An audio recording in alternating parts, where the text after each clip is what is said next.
There has already been plenty of drama inside that courtroom with this judge and with Trump's attorneys in the prosecution. Here with me, I've got CNN Chief Legal Affairs Correspondent Paula Reed and also CNN Chief Domestic Correspondent Phil Mattingly.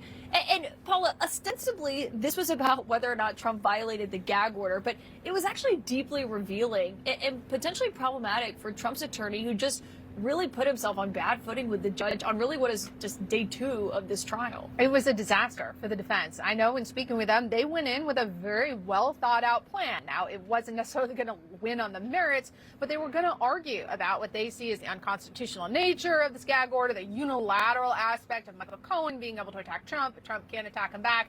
And this just went completely off the rails because while they wanted to do macro, big picture, the judge wanted to go post by post through each of these alleged violations of the gag order that in many instances are indefensible. I mean, you have the judge here suggesting that Blanche had already undermined his credibility with the court, as you said, on day 2, and even at one point suggesting that Trump should take the stand and say under oath that he didn't mean to violate this gag order. I mean, I knew this wasn't going to go well legally for the team, even though they had some meritorious arguments. But this was much worse than I could have expected. Yeah, I mean, he was basically daring Trump to say, okay, well, get on the stand under oath and say that your reposts are not essentially what we can all see that they are. And Phil, you know what's notable about it is Trump has always kind of had this style of being able to say something and say, well, oh, it's just a repost, or I was just quoting someone. But the judge was getting into, this wasn't even just a quote. You were adding words on to quotes that weren't even actually said.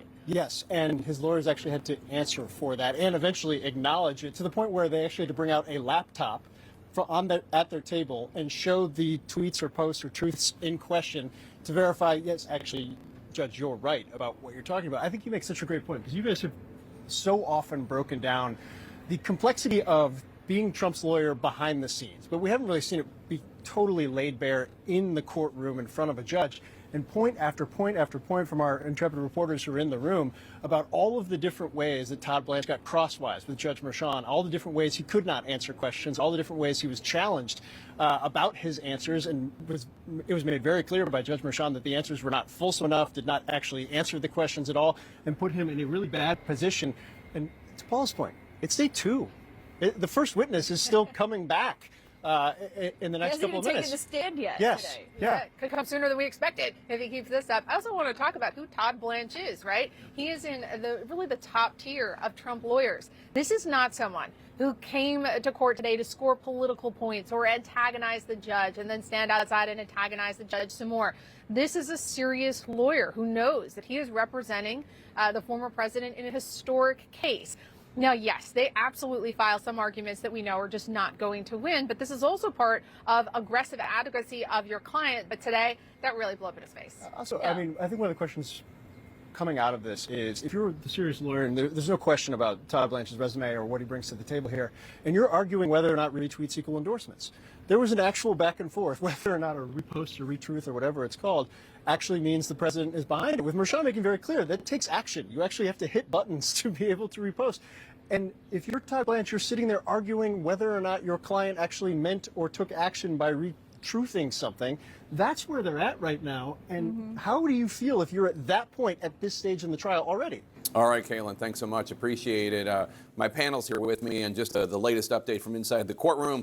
We're told the defendant, Mr. Trump, has re-entered the courtroom holding a stack of papers, some held together by binder clips. One can only imagine what those are. And Laura Coates, let me just start with, before we get to David Pecker and the witness testimony we're going to hear, to review the gag order hearing that happened this morning and whether or not Mr. Trump has violated the gag order. Now, one can argue that the gag order shouldn't exist and Mr. Trump should have the right to say whatever he wants about the jury or about witnesses. And one could argue that this case is not a good case, whatever. I'm not going to take a position on that. That's not my job. But it seems pretty clear that he violated the gag order. I mean, these Truth Social posts that were introduced in court today, April 10th, he calls 2 of the witnesses sleazebags. He also refers to Michael Cohen, one of the witnesses, as a serial perjurer time and time again, over and over.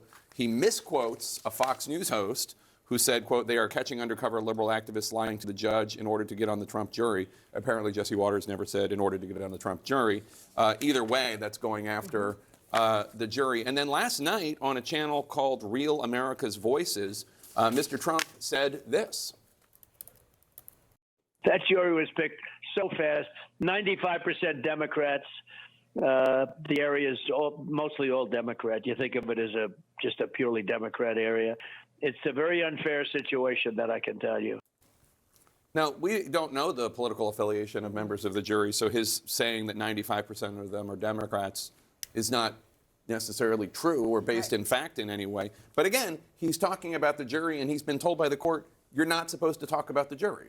He knows very clearly what the parameters are. Let's talk about why you have a gag order more broadly, though. It's to ensure a fair trial. Fair in terms of the witnesses not being intimidated into not testifying or feeling as though they have to shape their testimony in a way that will not get them incurring the wrath of, say, a huge following like Trump has, or if this was not a infamous defendant, instead somebody who would feel they could not testify openly and truthfully. It also protects the actual staff of the courtroom and, of course, the prosecution team. Now, you can talk about the judge. The judge let himself out of it, as well as Alvin Bragg, the DA. But if you think about the philosophy saying the more you talk, the more likely it is you're going to have a witness who will not feel comfortable testifying, or a jury, by the way. Multiple times we had, before the trial began, a juror saying, I think my anonymity has been compromised. I can't even sit on this jury, let alone a juror just yesterday, before opening statements began, suggesting that they too had concerns about it. And remember the actual jury selection. We knew that there were members, at least in the alternate pool of jurors, who actually were supporters of Donald Trump, who were saying that they believed in his policies. For one, we can assume maybe their policy or their politics, but we weren't actually able to hear because the jury questionnaire explicitly did not include statements about how one votes or how they voted in the elections, only about their feelings more broadly about the defendant and others. And so all of this is the concern of the judge to say, if you do these things, there'll be threats, intimidation, and possibly worse, and not a fair trial. So Trump and his attorney right now inside the courtroom are whispering before the judge enters. Dana Bash. As we wait for the David Pecker testimony to resume, I just want to kind of take half a step back on what happened this morning and how we who have covered Donald Trump in the political realm, one of the hallmarks of him as a candidate and as a president is that he can kind of say what he wants without much political consequence. I mean, there are certainly people who despise him, but when it comes to he his lost supporters, the election. well, okay, but he also got, I mean, yes, he lost the election. I mean, that's a political consequence. He lost the election. I'm not going to argue that, for the record. But from his perspective, I'm talking about. He feels that he needs to say whatever he needs to say to get his message out. In his mind, he doesn't think that there are consequences to this. This forum, this courtroom, pushes back on that in a way that he has never experienced in his adult life, and we're going to continue to see that. So Trump,